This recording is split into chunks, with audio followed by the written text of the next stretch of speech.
I would like to welcome everybody to this Equilibrium Network third public webinar event, which is being held as part of the wonderful DivAirCity project. And this one is called The Power of Communication.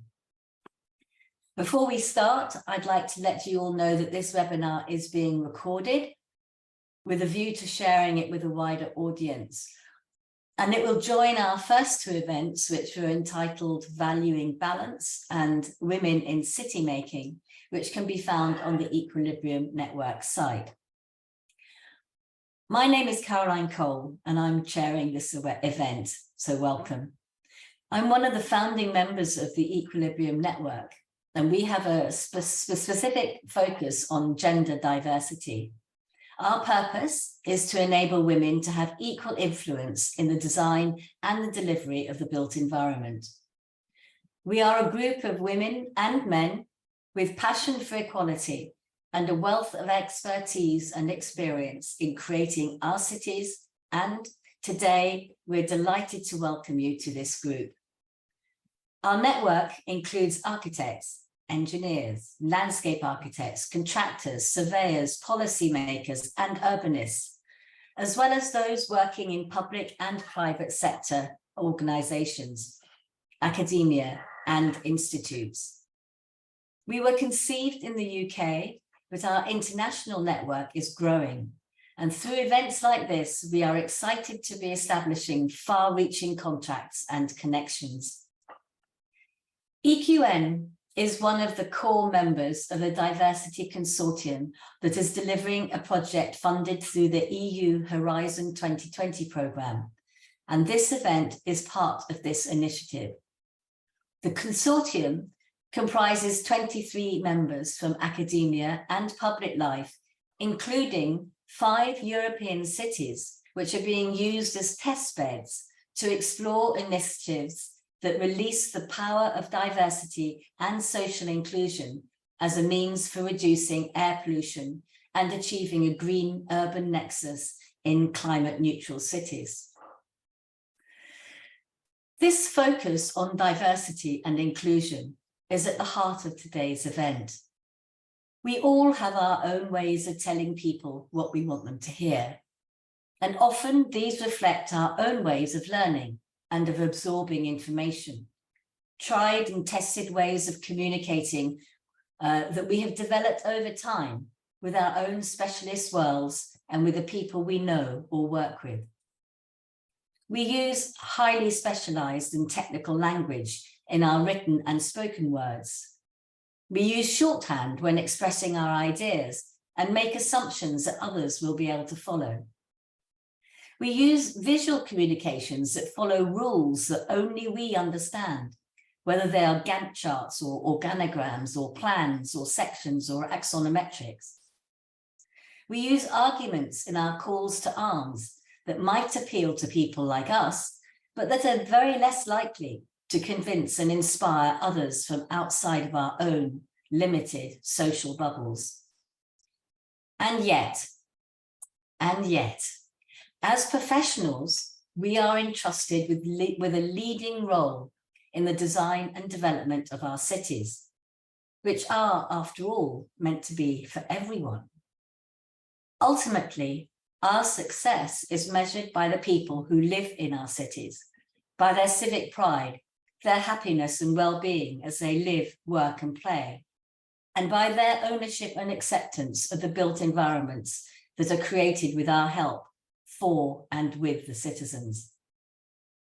To achieve this success, it is beholden on us all to communicate in ways that are inclusive, are welcoming to the outsider, and that encourage others to engage as equals.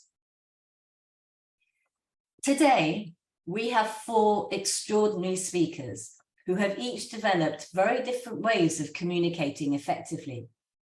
I will introduce them in turn, and each will speak for around 15 minutes. The chat function is live for your comments, and there is a Q&A function where you can put questions. We will try and pick up as many of these as possible in a Q&A session after the last speaker. So, without further ado, on to our first speaker, who is Miriam Quick. Miriam is a journalist, author, and musician who explores novel and diverse ways of communicating data. She co-creates artworks that represent data through sound, images, and sculpture. These have been exhibited at museums and galleries internationally. She is the co-founder with Duncan Gear of the Loud Numbers Data Sonification Studio. Loud Numbers started in 2021 as a podcast, with each episode transforming a data story into a piece of music. Her book, I Am a Book, I Am a Portal to the Universe, co-authored with Stephanie Posavec, won the Royal Society's Young People's Book Prize in 2021 and an Information is Beautiful Award in 2022. Miriam. So it's really great to be speaking here today, and thanks for the lovely introduction. So the theme of today's webinar is the power of communication, which is something that really excites me because that's the field I work in. But today I'm going to be talking about the power of multi-sensory communication. So that's communication that works with more than one of our senses. And I'll be referring to two artworks that I created, and they're both based on air quality data from cities. And one communicates that data using the sense of touch and the other using sound. Here's a brief intro to me. I think, Caroline, you pretty much covered the main points. But yes, I'm a data journalist. I write data stories for the BBC and other publications. I work on data visualizations. I do a lot of data visualization and visual journalism. I particularly like to explore unusual and novel ways of working with data through artworks, through music. So I've turned data into everything from charts and graphics to necklaces and engraved 12-inch records. This is Loud Numbers. This is the data sonification studio that I set up with Duncan Gear. Data sonification means turning data into sounds or even music. We started as a podcast, and each episode we turn a different data story into a music track. And you can check it out on loudnumbers.net. Have a listen. We've got episodes on everything from insect decline and climate change to the taste of beer. So you can listen on loudnumbers.net. And I should probably give a brief plug to my book. It's called I Am a Book, I Am a Portal to the Universe. It's co-authored with my friend and collaborator, Stephanie Posavec. It's published by Penguin. It's for all ages from 8 and up. And it represents data about the world we live in, but not simply by printing it on the page, but by actually embodying it in the dimensions of the book itself on a one-to-one scale. So if that sounds intriguing to you, then check it out on imabook.online. So a common thread to pretty much all my work is that I like to create not just data-driven things like stories or charts or graphics, but experiences. And they're experiences whose shape or structure or quality is systematically determined by a data set. So the first project I want to talk about today is called Air Transformed. And it's an art project from back in 2015, so quite a while ago now. And in this project, we made air quality data into objects that you can touch and you can wear. This was a collaboration between myself and Stephanie Posavec, who I wrote the book with. Here we are looking somewhat younger than we do today. She is a fantastically talented designer, Stephanie, and she's also an artist. And she did the design work for this project, and I worked on the data. So this was the brief that we had at the start: to use open air quality data from sensors in the city of Sheffield in the UK to create an artwork. So really open brief. And we were commissioned by an organisation called Better with Data, who are the Sheffield branch of the Open Data Institute. Sheffield, as you might be aware, is a city in the north of England, and it has a history of heavy industry, particularly steel making. And poor air quality has often gone along with that. So in the early 20th century, there were a lot of steel plants, and smog blanketed the city the way it does in Beijing or Delhi today. I actually grew up about 10 miles from Sheffield, and my dad still remembers the notorious smogs of the 1950s, which were called pea soupers because they were kind of green, like the colour of pea soup, and they're almost as thick. Today, there's still air quality problems. The air is cleaner, but it's still quite bad for your health. And crucially, as the pollution comes mainly from traffic now, rather than steelmaking and industry, it's harder to see. So when we started to think about making this artwork, we asked ourselves two questions. What if we could see the pollution? And what if we could feel the health burden that it places on our bodies? So to make the data feel more tangible, more real, we decided to turn it into wearable objects. So these are things that you could put on your body to experience the data directly.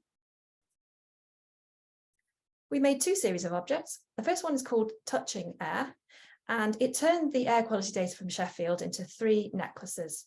And here's one of them. So each necklace represents data from 1 week in the year 2014, and it has 28 beads. So that's 1 bead for each 6-hour period that week. And we chose to use data on particulates, or PM10, which are tiny particles that are released by fuel burning and traffic, and they're very dangerous for your health. So the small smooth beads on the necklace represent times when the air was clean, and then the larger and the spikier they get, the more polluted the air was that time. And the colours also change in sync with the air quality changes. So this necklace, this represents the week that includes November the 5th, which is Bonfire Night. And if you're not from the UK, this is an annual celebration of the capture of a man called Guy Fawkes, who in 1605 engaged in a failed plot to blow up the House of Lords with gunpowder to assassinate the king. So for some reason, we like to celebrate this in the UK. So we light bonfires and we let off fireworks. And obviously both these things release a lot of smoke into the air. So in Sheffield in 2014, particulate levels were the highest of the entire year during the evening of Bonfire Night, which on the necklace is represented by this kind of enormous, spiky, bright orange bead. Bonfire Night actually fell on a Tuesday that year. And you can see the following weekend on the Saturday evening, there's a smaller bump in particulate levels, which is probably people who missed out on the Tuesday catching up at weekend bonfire parties. Here's another necklace, which represents data from a week when the UK was covered in smog, which kind of blew over the UK from a dust storm that was happening in the Sahara Desert. So you can see that pollution levels are quite high all week.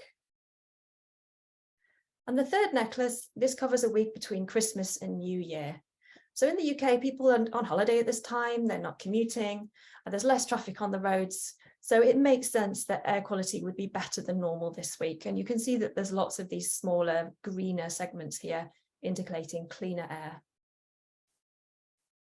Each bead was laser cut out of Perspex, and then the necklaces were basically assembled by hand, just by threading the beads onto a ribbon in the right order. So this was a really kind of handmade project.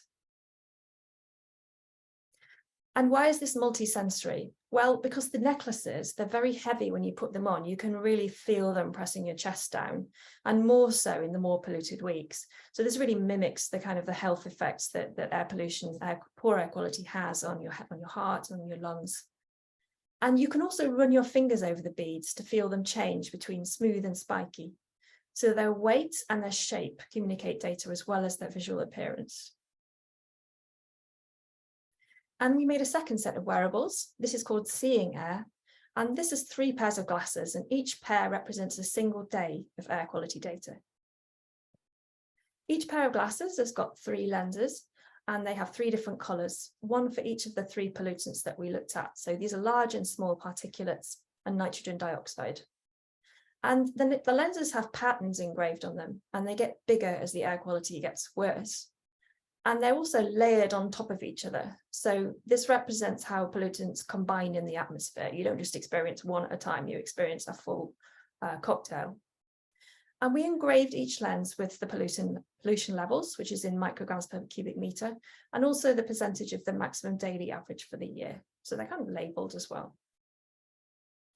We chose 3 days that had contrasting levels of these pollutants. So 21st of December, low pollution. 5th of November, that's Bonfire Night, of course, particulates were very high.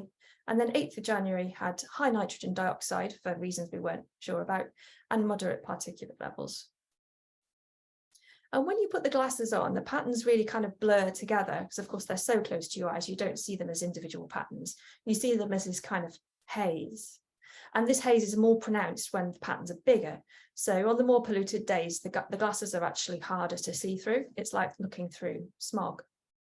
So this is clearly, this is a visual experience. This is more visual than the necklaces.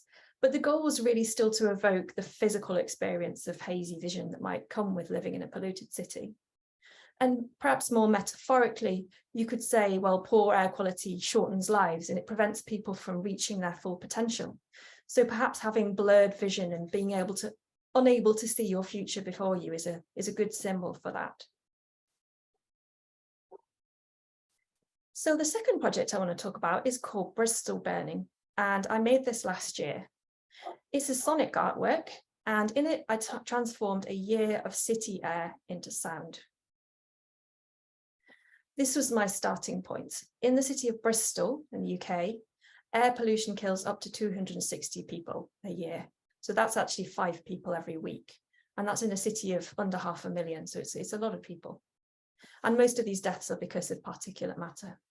So even tiny amounts of particulates are dangerous for your health, and there's actually no safe level.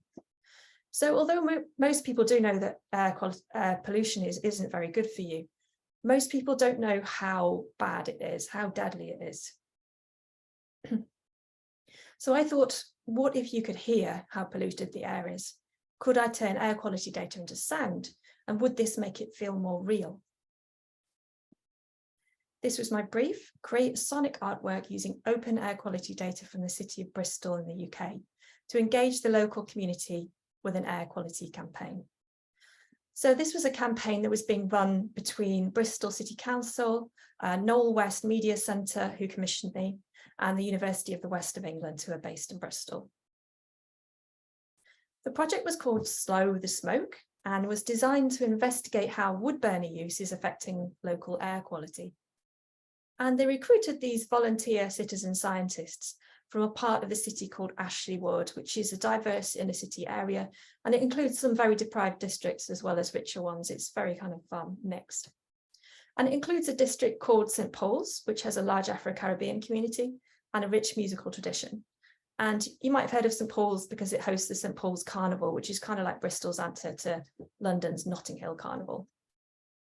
So the volunteers made these kind of low-tech sensors, but they're still actually surprisingly accurate. And their air quality sensors, they measure different pollutants, and they just mounted them on the outside of their houses. And this little map shows you where all the sensors were distributed across Ashley Wood. So I took a year of data from these sensors, and this was actually over 300,000 hourly readings that I started with. So it was a huge data set, really detailed. And in the end, I reduced this to just 12 data points, which is the average particulate levels across all the sensors each month from August 2021 through to July 2022. So I radically simplified it. So that's what this chart on the right shows. You can see the air quality got much worse in winter. Kind of January and March were particularly bad in the middle of the chart. And then it gets better again in summer. Levels really drop as the spring and summer kicks in. And this is a really common pattern because cold air, it sinks and it traps air pollution near the ground, and probably also because of people burning wood and other solid fuels in winter, although it's quite difficult to know what contribution that makes. So I took these 12 numbers, these 12 monthly readings, and I turned them into a sonic artwork. And there are 2 layers to this. So the first layer is just a music track. It's a music track that's kind of influenced by dub and dancehall, because I wanted to pay homage to that area's musical tradition and just because I like it. And the second is a drone that's laid over the top of the music. It plays at the same time. And this drone communicates the data, the air quality data. So the air quality data is mapped to the volume and to the filter cutoff of this drone, so that when air pollution levels are higher, the drone gets louder and harsher. And when they're lower, the drone is quieter and more muted. So the track essentially compresses a year of data into about 5 minutes. So I'm going to play you the track now. There's a video that goes along with it, which was put together by 2 video artists called Rosanna Warshawski and Esme Rose Warren. They did a fantastic job here, and I'm going to see if I can play this now. Okay, great.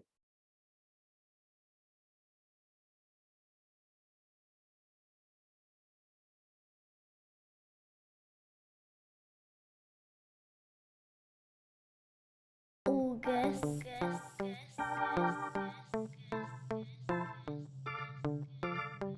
Where do you go for your fresh air? And is the disparity less compared? Oh yeah. Who will speak up now? Who will dare?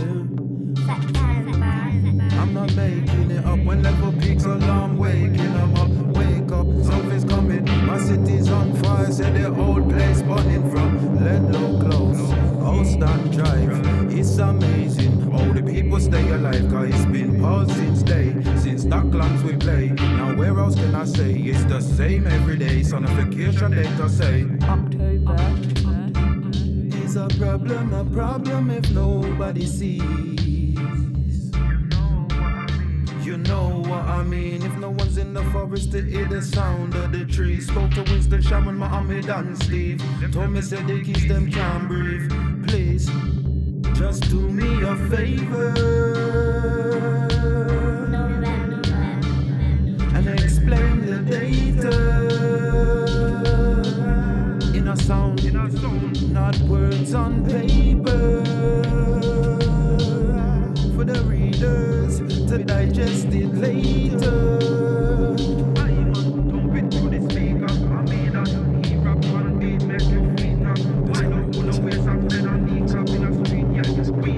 Ashley, what party? Is Ashley what party?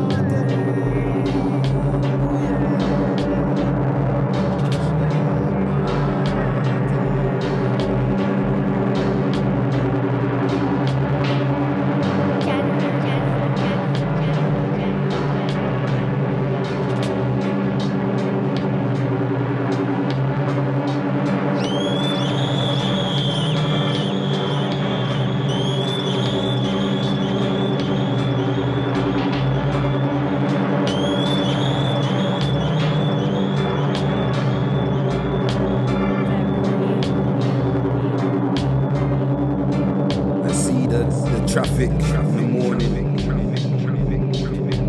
daytime, nighttime, yeah. Wood burners, all them things there. We're in a loop.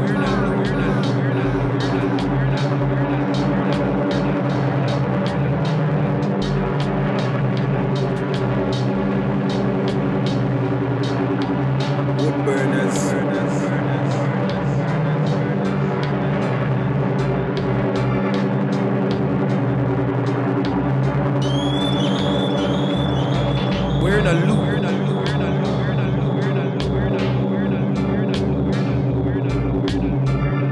Like I say, people ain't really deep in the fact that it's happening. And something's happening. Just cause more time when you see a problem, you can say, yeah, that's the problem. This is something you can't see. But there's people out here who are feeling it now. Higher levels of this, higher levels of that. Building as the years have gone on.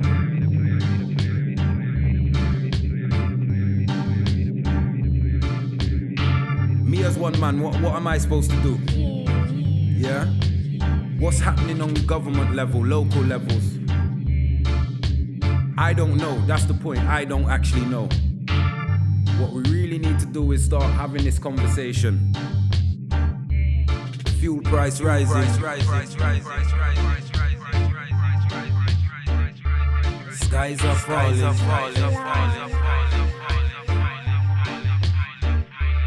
Life still breaking my back.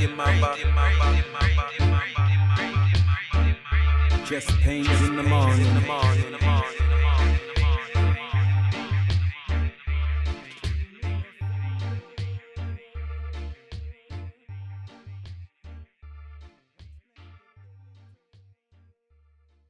So I was really fortunate to work with a fantastic vocalist for this track called T. Relly.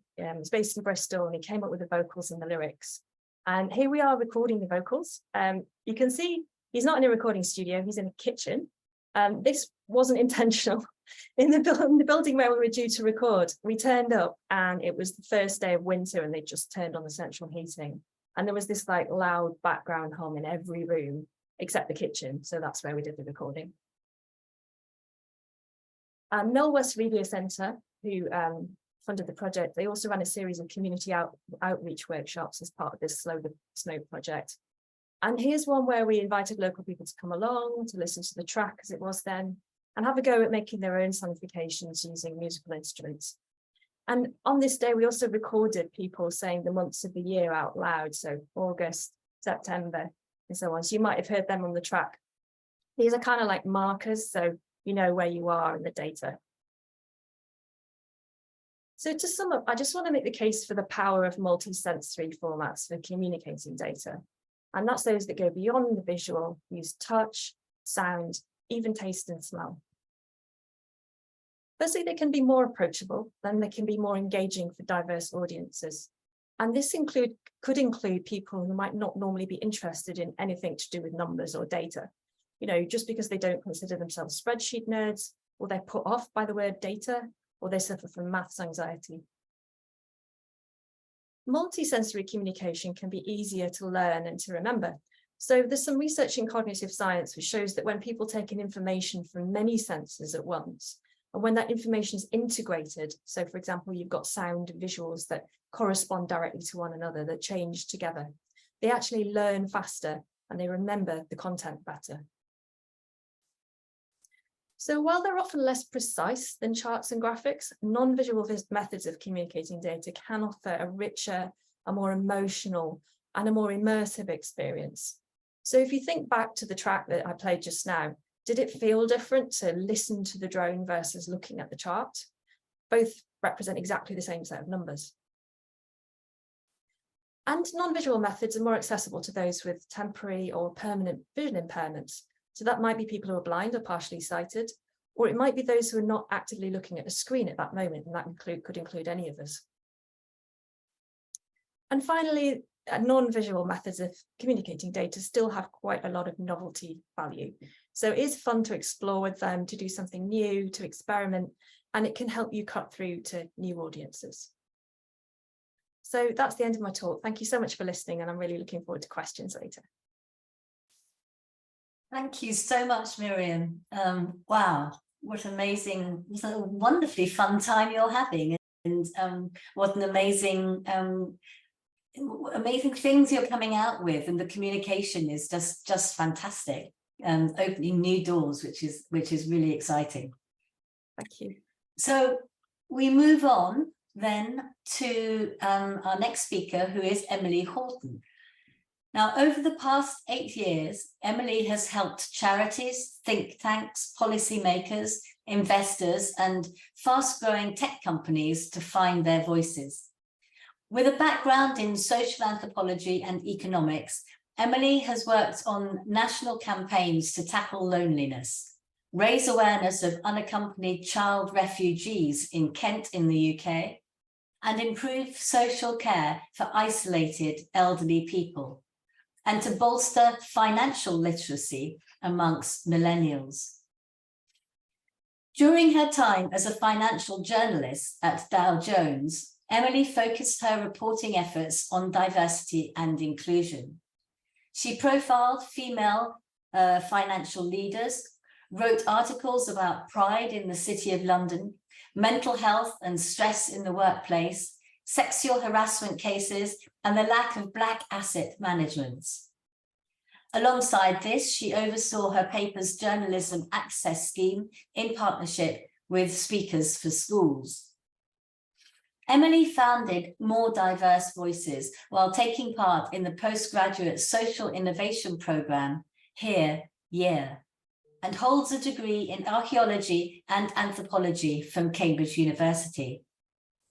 In 2023, she was listed as one of Pioneer's post-NatWest top 100 women in social enterprise.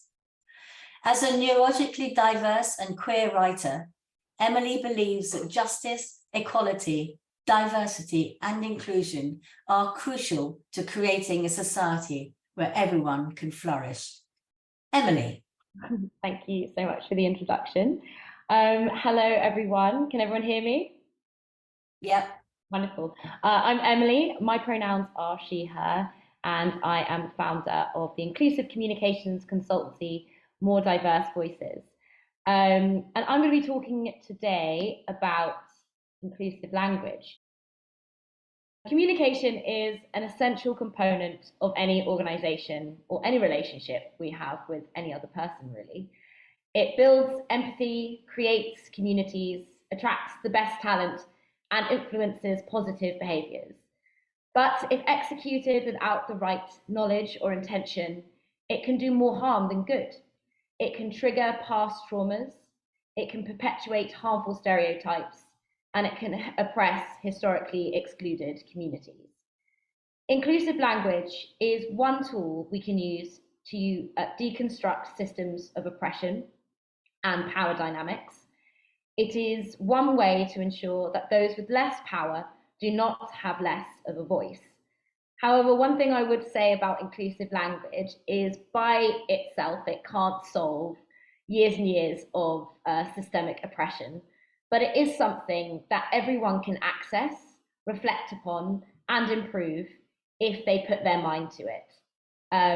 And basically, to be really effective, inclusive language has to be used in tandem with lots of other methods of sharing power, which I think we'll be touching on quite a lot today, one of which absolutely is things like inclusive data sets, or how do we make data more accessible to different audiences. So it's great to be on this panel to kind of pair inclusive language with other aspects of communication.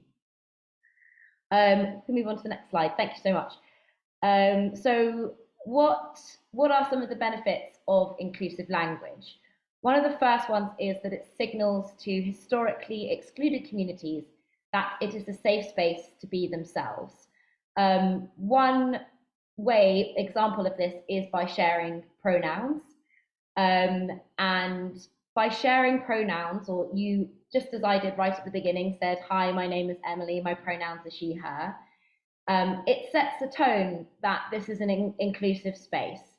It signifies respect and understanding about gender identity, and it also prevents someone in a group who may have different gender pronouns, to they or he, or a combination of those different gender pronouns, prevents emotional distress caused by being misgendered by someone. That's an example of how it can signify to a group that it's safe to be themselves. Another example or benefit of inclusive language is it's a way of creating equity. And one example that I like to use for creating a kind of more equitable environment is the use of inclusive language within job advertisements. And so there's a great study by Apcast that shows that job ads that had gender neutral language were overwhelmingly outperformed other forms of job advertisements. And it allowed organizations to reduce their cost per application while also increasing the apply rate and the number of people who actually applied to the job, as well as the pool of diversity of applicants. However, the study also found that only 38% of job ads actually use this type of language. So there's a whole other 60% of job ads that are not actually using that language or benefiting from that inclusive language and creating a more kind of equitable environment. It's also been shown to promote things like well-being, encouraging better knowledge transfer and decision-making, and building better relationships, which I'm sure we all want to do.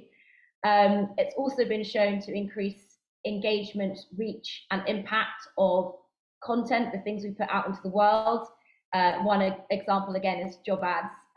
That's a kind of classic example of this being used. And then finally, it builds trust with consumers and customers. So there are a few studies I just want to mention here. In 2019, Google found that 64% of the 3,000 US-based respondents that took their survey said that they took some form of action after seeing an inclusive ad that they basically considered to be diverse or inclusive. So they took some form of action after seeing that advertisement.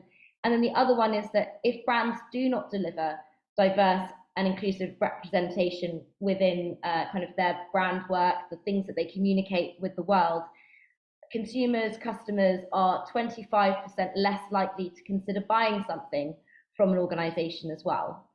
So now I'm just going to talk about some inclusive language guidelines. That's the next slide. Thank you.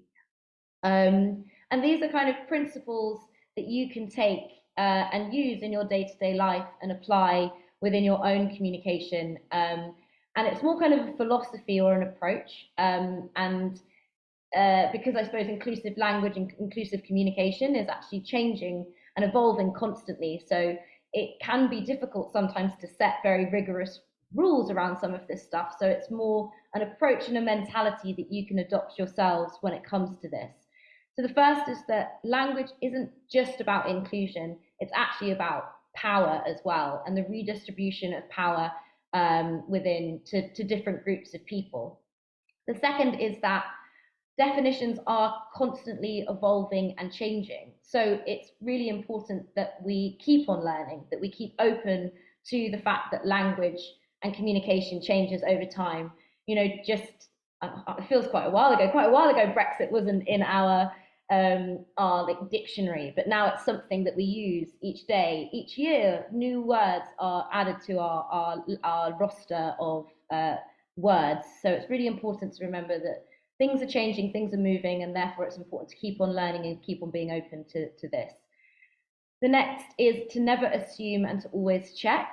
So if you're unsure about someone's pronouns or about how to pronounce their name or about their organization or company, it's really important that we ask and we don't assume.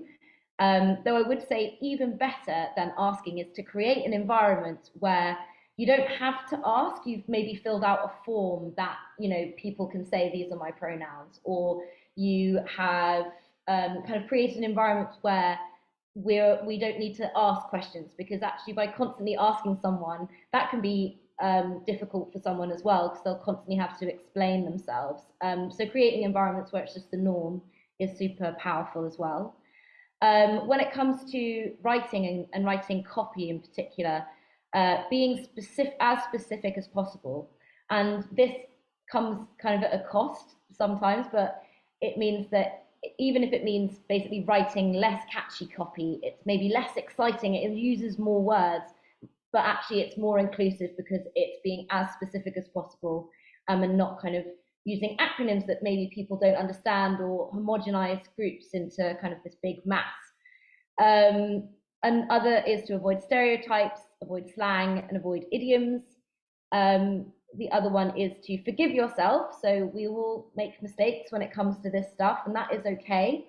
But also to kind of try to avoid making those mistakes again. So even if we are going to make a mistake about maybe misgendering someone or getting someone's pronouns wrong, it's okay. But we should try and strive to creating a world where we're not making those mistakes as much.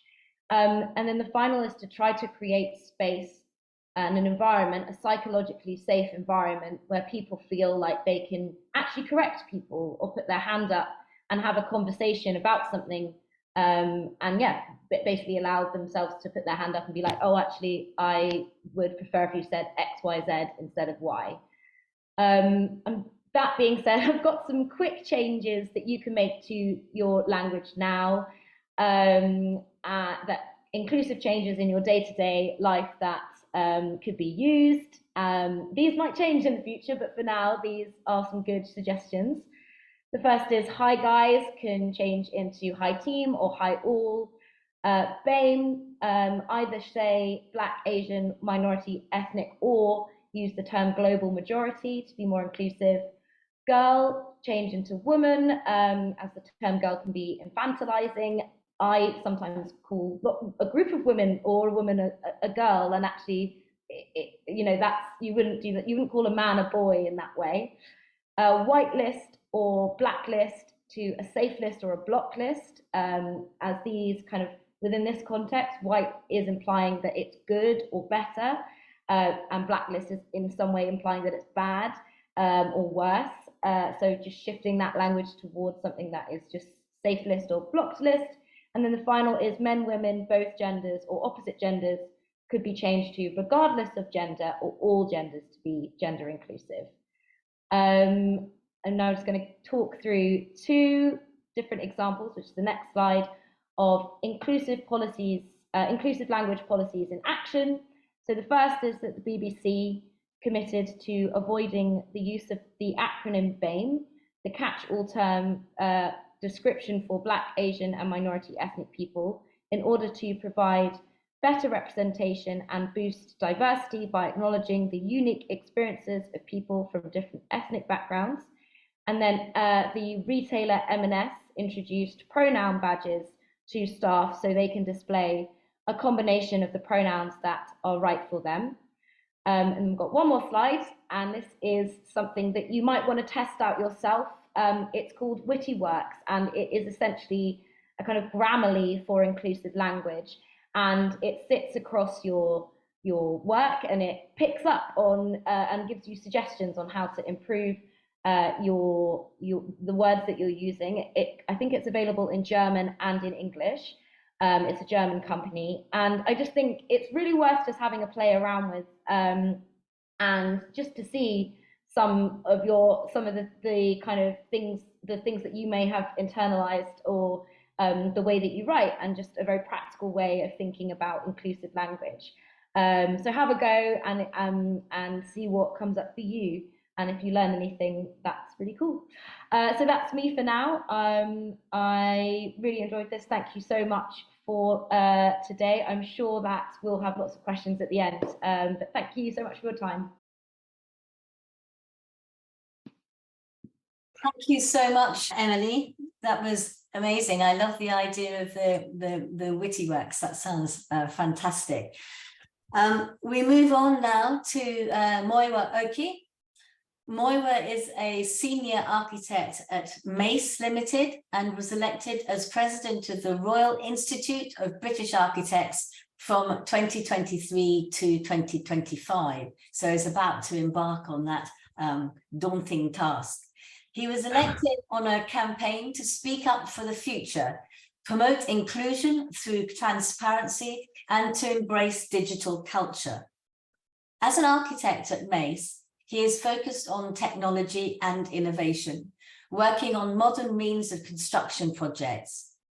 As founder and chair of the multi-ethnic group and allies, which is called MEGA for short, a network, he has experience relating to non-executive responsibilities, ranging from assembling a leadership committee to providing guidance and specialist knowledge to the human resource teams.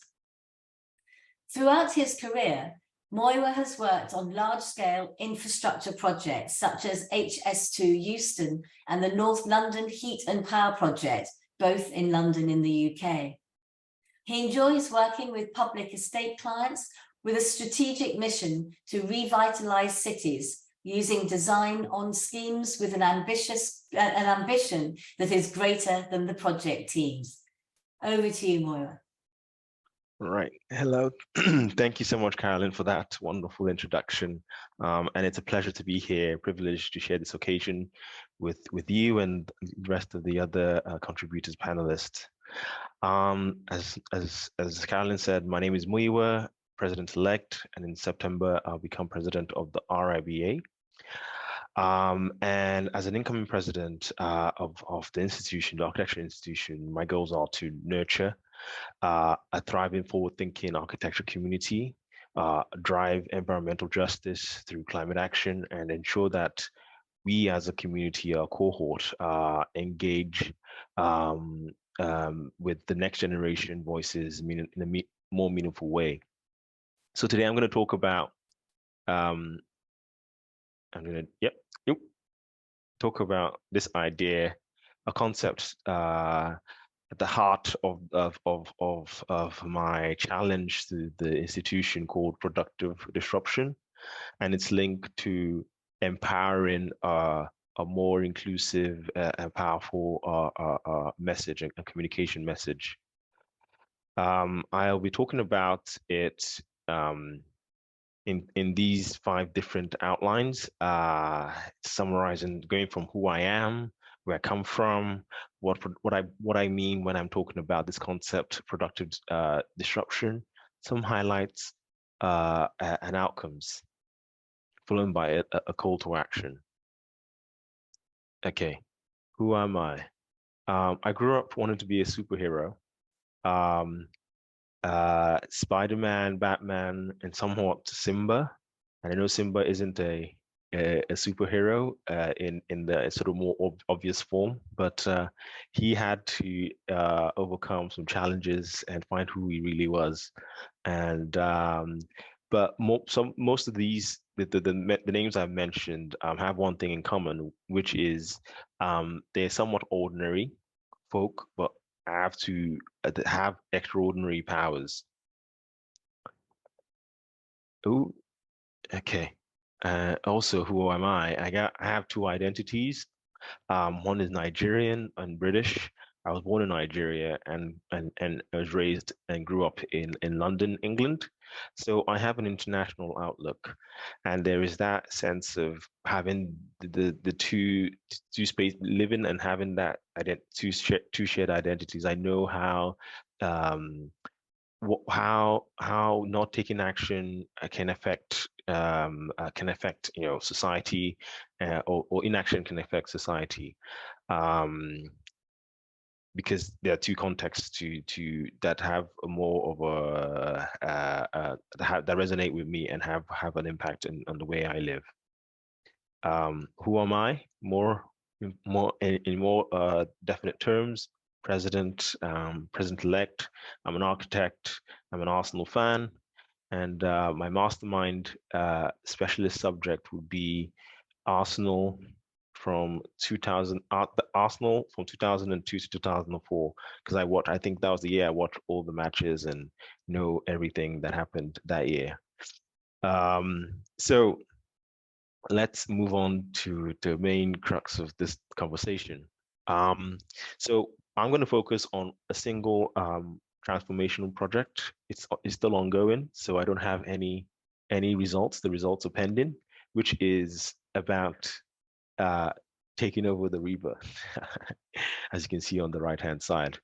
But joking aside, what I want to emphasize the need for questioning the status quo, and identifying areas of improvement and innovation, and I think that can happen in this concept of being productively disruptive. And I think you can do this in various ways, in big ways and not so big ways, parochial or cosmopolitan ways. And I, with a group of others, set about last year to do this with an institution that I felt needed an upgrade. And there are three ingredients that I have discovered upon reflection we need to be aware of when we are talking about productive disruption. And what I mean by productive disruption, for those who can't see it on the screen, it's a deliberate act of challenging established norms, breaking away from traditional patterns, and embracing change in a way that generates more positive outcomes. And there's some people who have actually inspired me to be a little bit more productively disruptive, and it shows that you don't have to have, it's not limited to your age, race, where you are.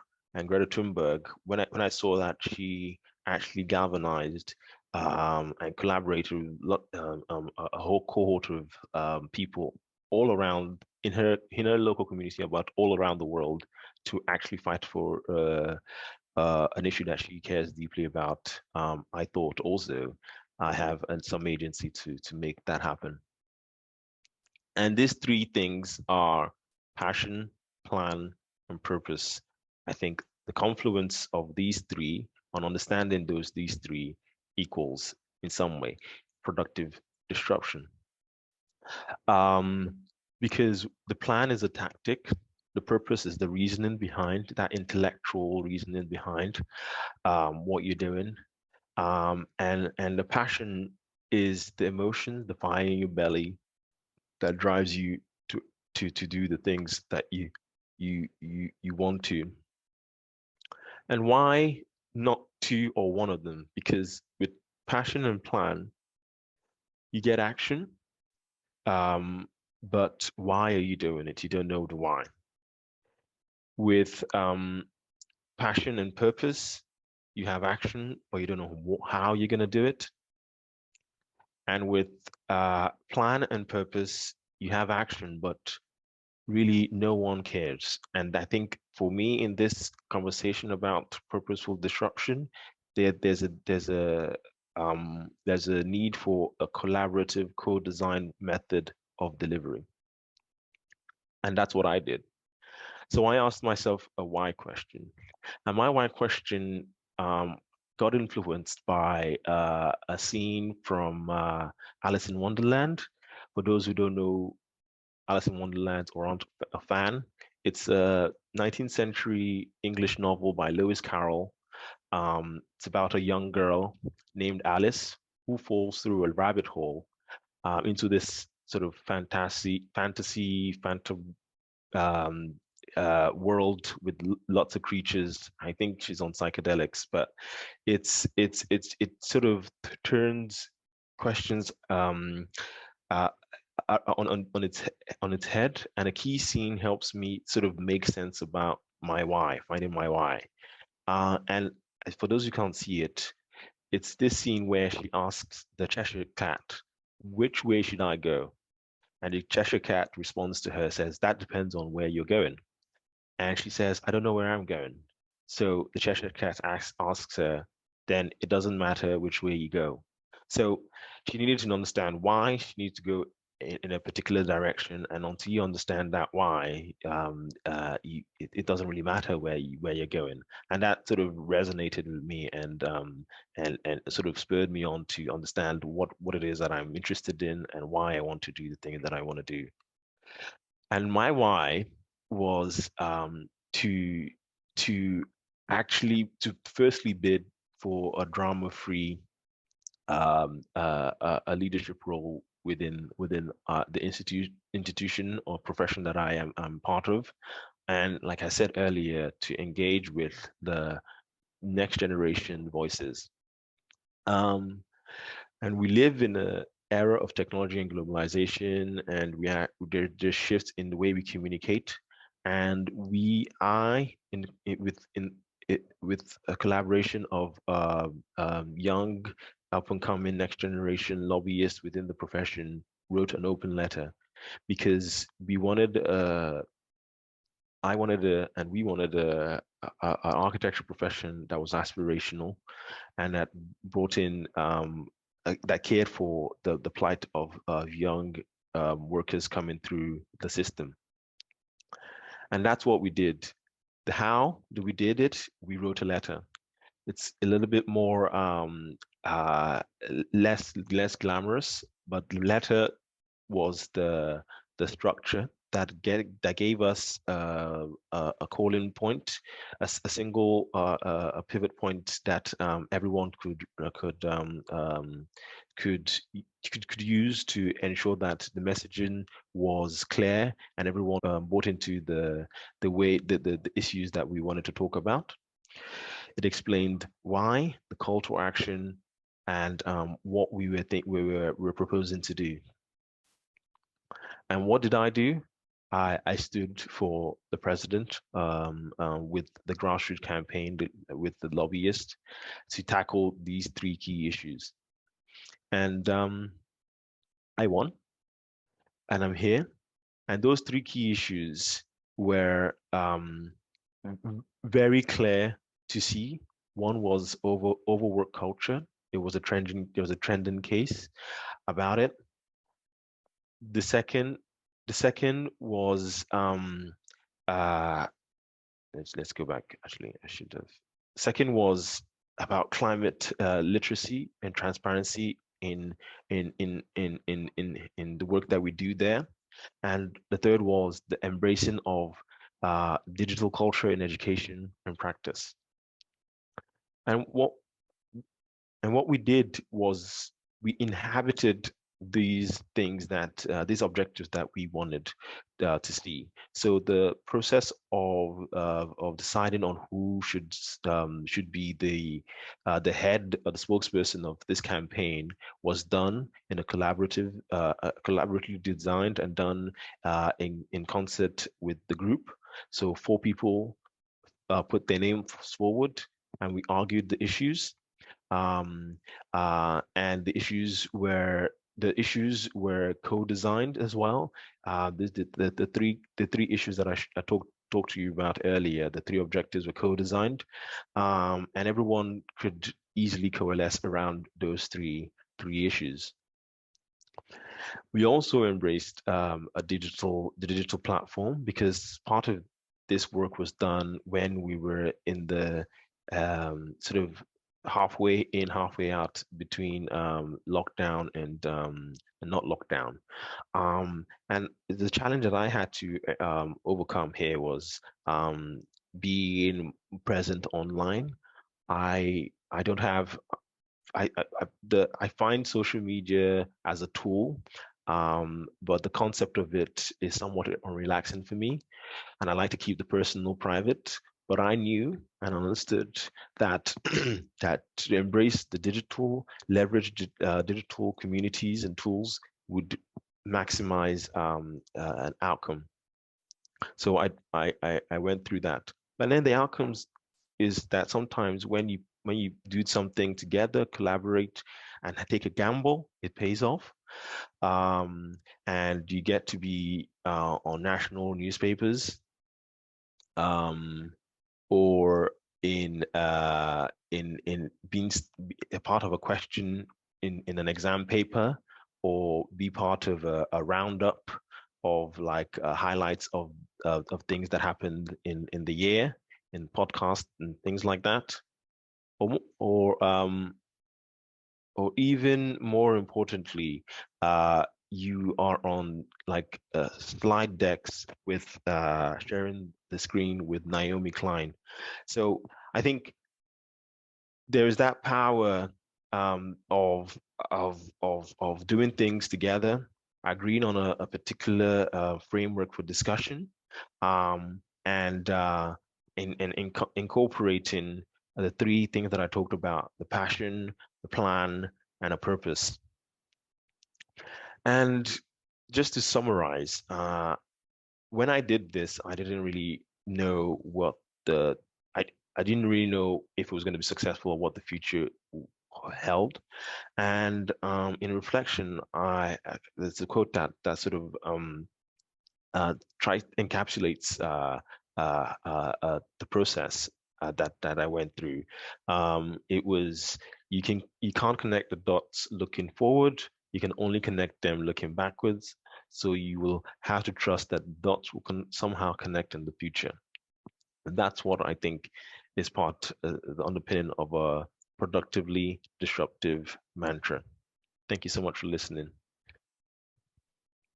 Thank you so much, Moira. That's really fascinating to hear, that idea of gathering other people to do the communication as much as doing the communication yourself, which is so important in trying to make something which is inclusive and does involve other people. So thank you for those really interesting ideas. So now we move on to our final speaker, who is Kristin Birkeland. Kristin is an experienced teacher, social entrepreneur, activist, and artist. She has worked for over 20 years, nurturing and igniting creativity in education and across organizations.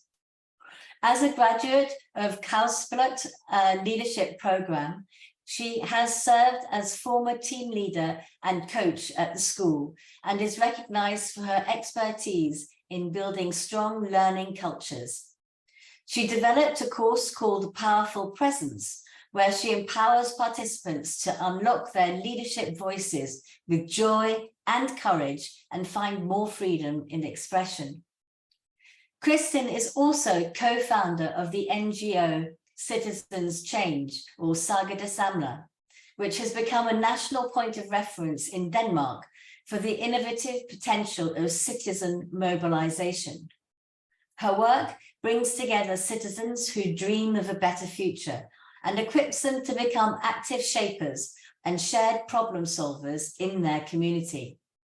She continues to broaden her repertoire of practices by recently completing a year-long study in working with horses for therapeutic processes.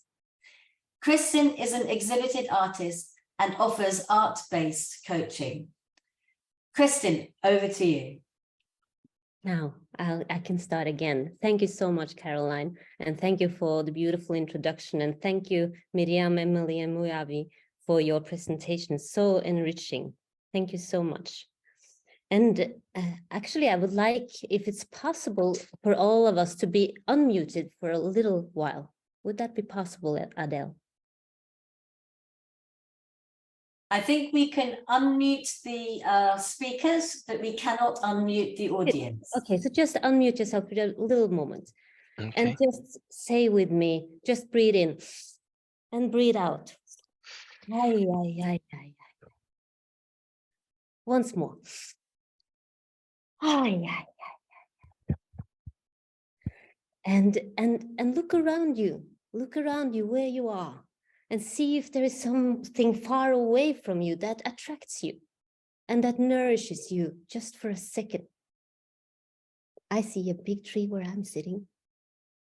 And ask yourself, when you've found that, what attracts you, what is it giving to you?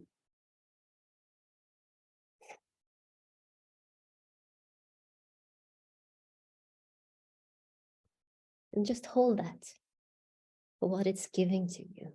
And take that with you while I'm talking. So thank you so much for again inviting me. And I am a Norwegian living in Denmark.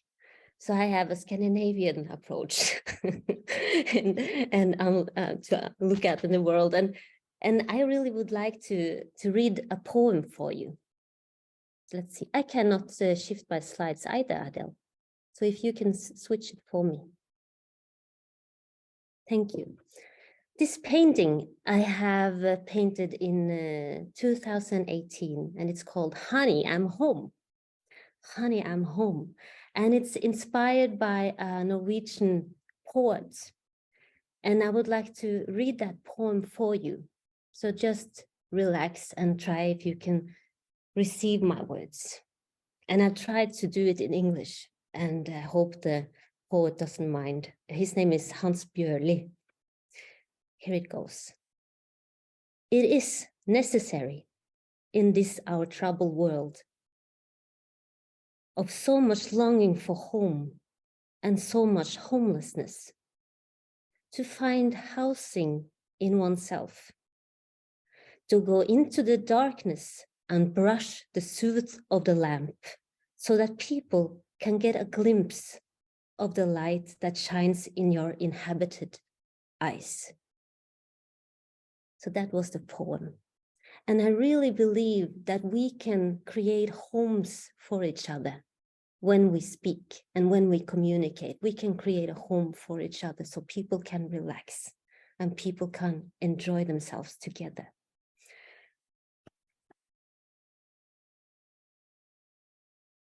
I would like to share some thoughts about this, what it means to create homes for each other and see why it matters. So if I can get the next slide. Yes. So in the world where I live, some people who take more responsible than others, who represent our voices in a democracy, our politicians have a difficult time. It's difficult to be a politician today. It's difficult in many ways. And it can also be difficult to be a citizen and longing for being heard. So one of the initiatives that I have been involved in creating is morning politics, where we gather politicians, the local politicians and the citizens who would like to join together around what is the agenda in the municipality, in the politics right now, here and now. And we look at the agenda together and we have conversation about what is going on in our city. And before we do that, we have a rule. We have 3 rules, but one of them, the first one is we all take responsibility for creating an atmosphere and a tone that we all can be in. So what happens is that people relaxes, shoulders get down, and we feel at home. We see each other not only as politicians and as citizens, but as human beings living in the city, caring for our city. And we have fun together. And we have been doing this for many years, and we have had many different groups involved in this. And it's just wonderful to meet and to create relationships. And that was the purpose of it. So how can we create relationship between politicians and citizens together so that we can heal democracy in a little bit of it? Yeah, one step at a time. So that was one slide I would like to share. And then next one. Another way of creating home for people is not only to look at people, but also to look at species, to look at plants, to look at animals, to trees. And my colleague Nina, who is on the picture here, she started this initiative at Castellón, Citizen Change, where she gathered people and asked them if they would be ambassadors for different species. So we have an ambassador for the hawk, we have ambassador for the fox, we have an ambassador for the oak tree and for the seagull and for the bees. And what we are doing is that we are learning about what are their needs, how do they thrive, how can they feel home in a city that is so much changing and developing, how can also they have their home there. So they make political events and they do it with a lot of creativity and fun, and they get so that all the species also get their voice heard and are listened to while choices are made about how to build the city. Yes, and the next slide, please. So the way we speak, the way we enter a room and how we see each other, meet each other, becomes part of the buildings we live in. It becomes part of the culture. And this is a picture from Serra Samler, where I work and live. And it's where we're eating lunch together. We're eating lunch every day, if there's someone to cook. So we ask always on Mondays, who will cook this week? And then those who will cook. And then we share a meal together. And while we do that, we welcome hope and courage to act, because we really do believe that we can change things with our local engagement. So in different areas, and we all take that, and we see each other, and by that we can act and go forward. Yes. And then the next slide. Yes, so your body is your home.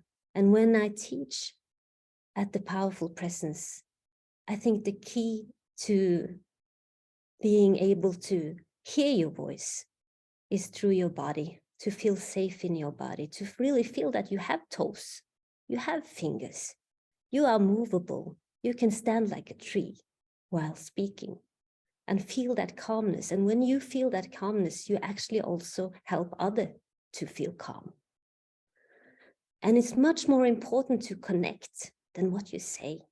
So the people are always more important than what you have to say. Because when you have that connection, it's so much easier to listen and to receive what we are saying and what's on our hearts. So your body is your home, and it's so fantastic to play and to have fun and to engage each other and encourage each other to use that beautiful voice that you have. Yes, and then next slide, please. So these are the experts. The horses, they have like big radars of finding, am I safe or am I unsafe? If I'm unsafe, I flight. I run away. Or if I'm really unsafe, I also fight. Horses can also do that, but then it's really, really threatened. And the way I love these horses, and the more I connect with them, the better communication we have. So to be able to connect to a horse, the horse really needs to be safe. And the quality of the communication is based upon the relationship that we have. Without the relationship, there is no communication. So it begins with contact, it begins with friendliness, it begins with an invitation. Yes. So, and then the last, so honey, are you home? That's my question. Are you home? And how can we help each other to be home? And we have a philosopher in Aarhus. He's not around in physical form right more, but his name is Løgstrup. And he has a quote like, it goes like, every time you meet a human being, you hold the destiny of that human being in your hand. A bit of that destiny, you hold it in your hand. And I think it's so beautiful. It's so beautiful. And to think of that every time you meet a person, you can make a difference by creating a home for that person with your appearance and your presence. Yes, those were my words. Thank you. Thank you so much. What a wonderful note to end on. And I'm sitting here feeling calm and grounded and able, I hope, to communicate. So thank you very much for that. Well, that was even better than I had hoped it could be. 4 extraordinary speakers, as I said at the start, but what was so lovely was that each one of them had a completely different approach to communication. And I think what's interesting about that is that communication is complex and it involves numerous people and numerous agendas, and some people or some things might be angry, some things might be happy. And I think what we need to be really interested in is how we can communicate regardless of the emotion that is going on. We don't have very many questions actually in the Q&A. So what I would like to do is, if I may, to ask the speakers what they see the main barriers being to enabling communication as it advocated by them. And just a very kind of quick round the table. Perhaps we could start with Miriam. What do you see the main barriers are to enabling communication in the way that you're advocating it? I think that's a really big question, actually. The first thing that leapt into my head is misinformation and disinformation, the tendency that people have, or some people have, to mistrust information that comes from a quote unquote scientific source. I think can be a real barrier to communicating information that does come from a scientific source, as most of the information that I work with personally does. That said, I think that, you know, the type of work that I do, particularly bringing it back to multisensory communication, can help to circumvent some of those defensive barriers that people have towards things like climate change, environmental data. You know, at the very least, a lot of us can feel very apathetic when it comes to engaging with things like climate change, species loss, biodiversity loss. We tune it out because it's too distressing, it's too upsetting. We've heard it all before. We've all seen those charts of temperatures going up. Sometimes I think that what you need is a new way to tell that story and a new method of communicating that will make people see the whole subject anew, and treating it in a multisensory way can really be helpful with that. that, yeah, I mean, zooming out, I think we have a real problem with misinformation and disinformation, and people retreating to very small and irrational corners of engaging with the world, which is a real problem in general, not just for what I do. Thank you. What about Emily? For me, it's the environments that we create. So, like creating psychologically safe environments where we can have conversations that may be difficult. Actually, there's a lot of themes and overlaps I can see, but how you make someone feel safe so they feel that they can express themselves fully, and vice versa. And so things become a conversation, not a argument. And like for me, inclusive language is just one part, like inclusive words is just one part of inclusive communication. So yeah, for me, environments and how we create them and how we create psychologically safe environments. And Moira? Like some barriers, I think, especially for a sort of co-designed way of communicating, I think something that we need to be aware of, and I think I was aware of, is that sense of ownership and like lack of resources or time to motivate a group of people. And I think that sort of passion, I think that the passion needs to come first. I believe it came first for us anyway, for me and for the group I collaborated with. And then there was not always, but there was that sense that who owns this work that we're doing, and who then has the sort of, I'm going to say, final say, or the deciding vote to make a decision, you know, which could be an issue. Yeah. Kristen? Yeah. So can you just say the question again? Okay, the question was, what are the main barriers that you feel are in the way of enabling communication as you are advocating it? Yeah. So a main barrier can be that the world is accelerating. So things go so fast that it's difficult to actually feel connection. It's difficult to feel oneself.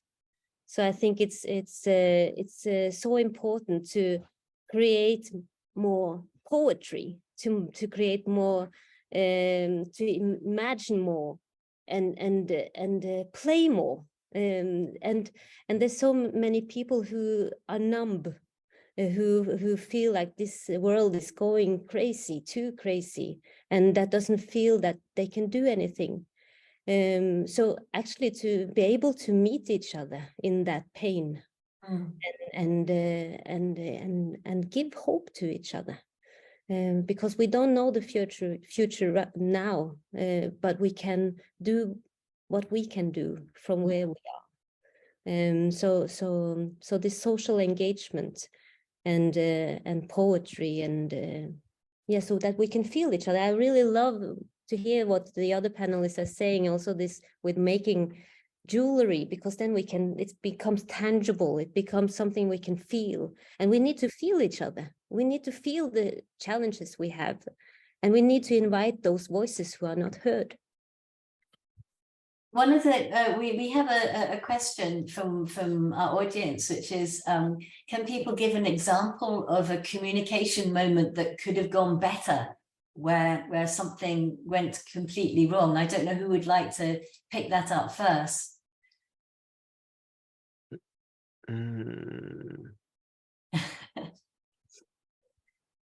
I think I can say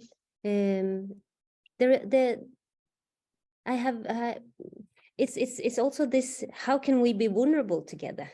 And mistakes happens.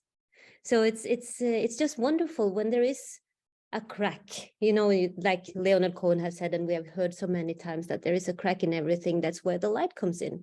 Yeah. And daring to be vulnerable, daring to go out there and be seen. It's quite a vulnerable place to stand. But to do that, yeah. and knowing that there are people who will support you, that we are among friends right now. And I think that's something which Emily, you said as well, wasn't it? That it's important to feel that you can make a mistake.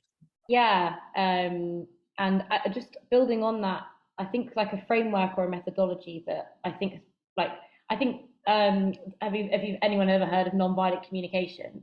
Yes. And like how the frameworks we use to communicate to each other, and particularly how we communicate emotions or when things have upset us.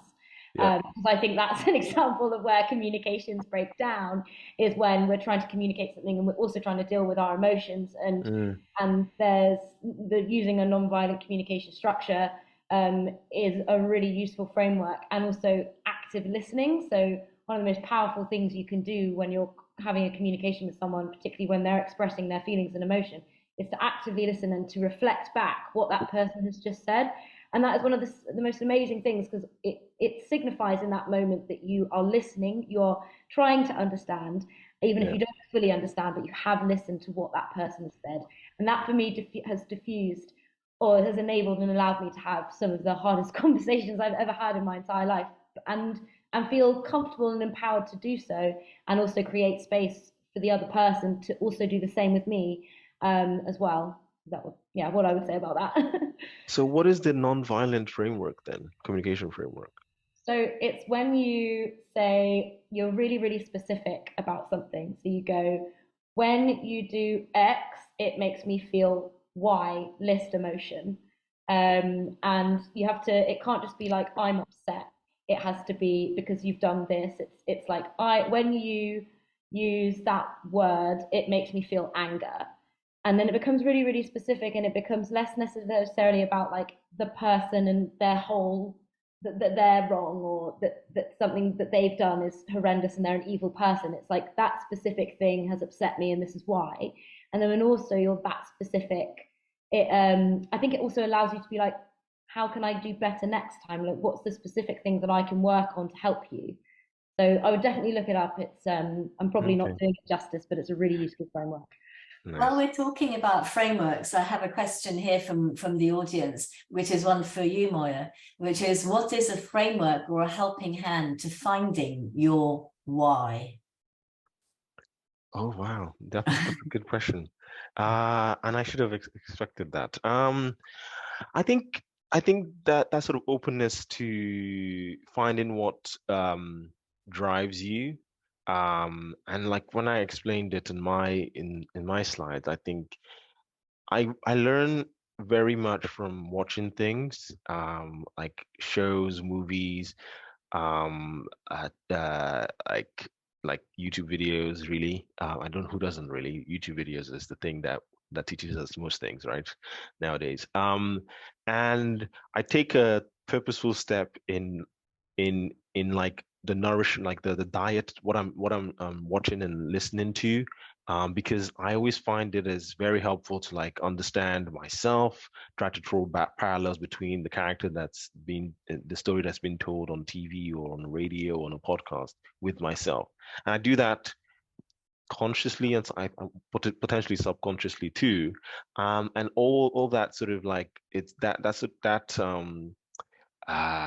constant reflection point then points me to a direction. This is, again, for me, the direction of like, what is it that I really care about? What makes me angry when I'm listening to a news bulletin? And what then on reflection, then I can say, what actions do I need to do to make that a reality, or make that feeling not happen anymore. So what agency do I have to make to address the imbalance that I feel in myself? So that's how I've done it. And I think that awareness to do it, find something, to start something that creates a spark in you, it's just something that you just need to be open and aware of, generally, and test, really. Brilliant, thank you. I think we have time for one last question, which has been posed to Miriam, which is to do with the balance and how we balance communication so that there's no over communication. And how may this be balanced for a multi-sensual perspective for people who have different capabilities within the room? So you may have a mixed group, and how do you try and make that work? So I'm really interested in what's meant by over communication, because it's not a concept that I've come across before. The person who asked that question could expand a bit on what they mean. Yeah.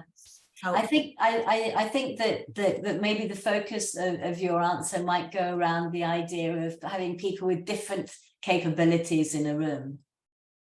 Yeah, that's a really interesting one. I mean, I think that ideally what you want to do is find something that speaks to everybody on every level.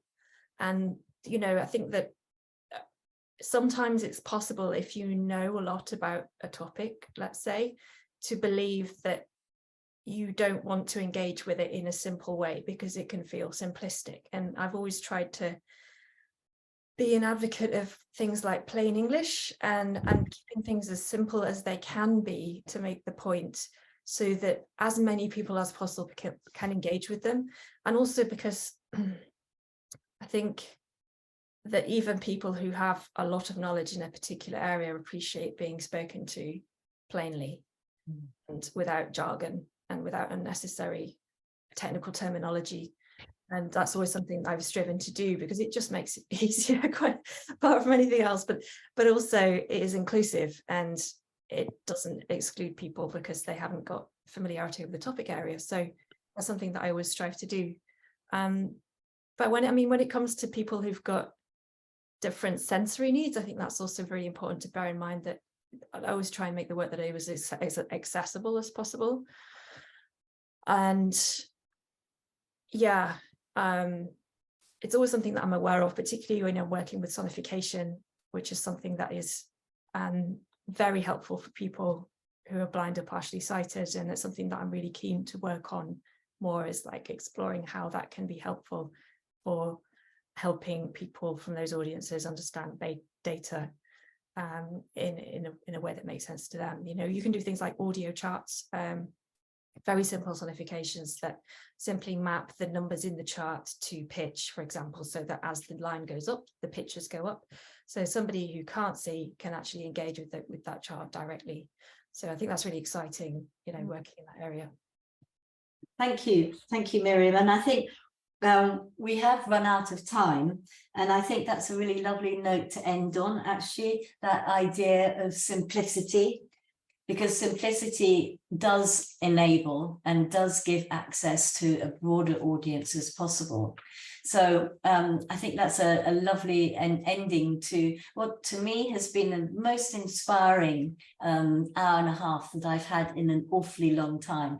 And so I would like, please, to thank our 4 speakers for coming to the table with such extraordinary ideas and such depth of knowledge. And on behalf of the audience, thank you. And we look forward to seeing you all at the next event, which we will be shouting about very soon. So thank you for attending, and see you soon. Cheers. Thank you. Bye-bye. Cheers. Bye-bye. Bye-bye.